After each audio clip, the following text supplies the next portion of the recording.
Hi everyone, welcome back to my channel. My name's Gretchen and today I'm back with another Women's Prize for Nonfiction review, and today is the long-listed title Eve by Kat Bohannan, and this follows how the female body drove 2 million years of human evolution.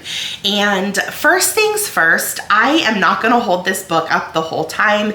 This book is super heavy. It clocks in, I think, over 3 pounds, so I'm not going to hold it up the whole time. But what I will tell you is, if this book is intimidating to you because of its size and its heft, I want to be very clear that this book clocks in at over 600 pages. However, the meat and the actual content of the book goes only to page 437.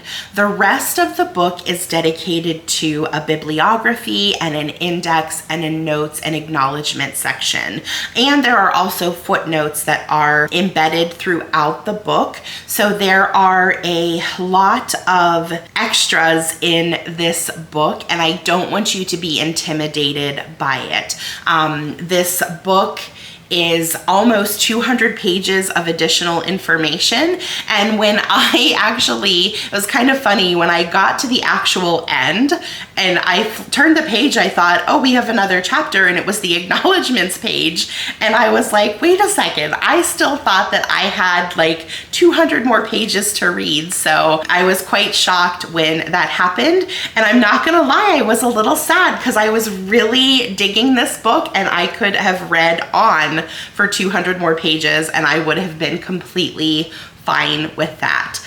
I found this book to be fascinating, and I will, full disclosure, say that I am a nurse by background and I have always been interested in the human body, and I have been interested in biological sciences, and I know that that is probably leading to some of my enjoyment of this book. However, I think that there's a lot of information in here that all females would be interested in learning about. And this book is really fascinating in the sense that so each chapter is set up to represent a different function or part of the female body. And what Kat Bohannan does is she takes that part or functionality, she traces it back to the original ancestors that we had, that those traits or characteristics or parts were developed or evolved from. So we're talking about millions and millions and millions of years of evolution, and she takes us back to the start of each of those. And through the journey, we learn so much about what our bodies do, why they function the way that they do, and most importantly, how different we are from men, and how unfortunately, we live in a world where women's bodies are often treated in the exact same way as men's are, and we really need to think about exploring those differences more, because a woman is not a man with a uterus.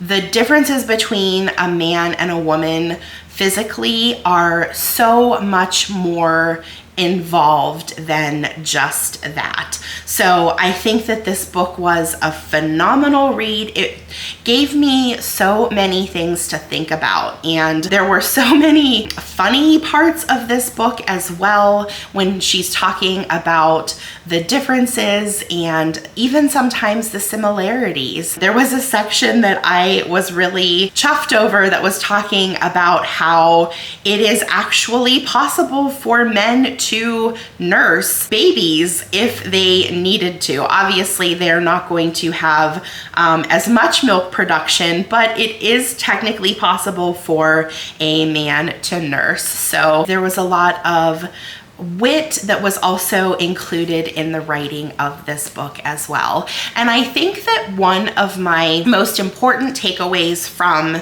this book is how, as I mentioned before, that we are definitely women living in a man's world. And there are so many instances where women are lumped into the same things that men are. And one of the most fascinating sections of this book for me was related to medication trials and how so often women are excluded from medication trials, and most of the medications that women take have only been tested on men. And that has only recently, within the past, I think it was like maybe 10, 15 years, there's only really been a campaign to change that in our very recent history. So a lot of the medications that we take are being given to us as women, having only been tested on men, and meanwhile, our bodies operate and function and process things in completely different ways than men's do. So are we at a benefit or a disadvantage to the medications that we take? It's so fascinating to learn about all of those different things. There is actually a reason why men lose weight faster than women do. Our fat is different. Our brains are different. A woman is not just a man with extra parts. And I think that this book is just so important. It's an important read so that we understand what is going on with our bodies as women, but I think it's also important to make it known or better known that there are fundamental differences so research like this can continue. Yeah, and I just thought that this was a really important read, and I am so happy that there is an author like Bohannan-A out here that is not only presenting us with the research that has already happened, but she also presented a lot of arguments and suggestions for research that is still needed, and areas where we are lacking in research between how a man's body operates versus a woman's. So there are hopefully going to be scientists out there, whether it is a man or a woman, that read this book and are qualified to accept that challenge of research and take those projects on so that we can learn even more about how our bodies work. So I highly recommend this book. I thought not only was it a fascinating read and I learned so much, it was another book where I felt like it didn't go over my head. I feel like Bohannan did a really great job of explaining everything in a non-condescending way, and it was also full of wit and humor, and she was very also empathetic to women as well as men. Like, I know that this book is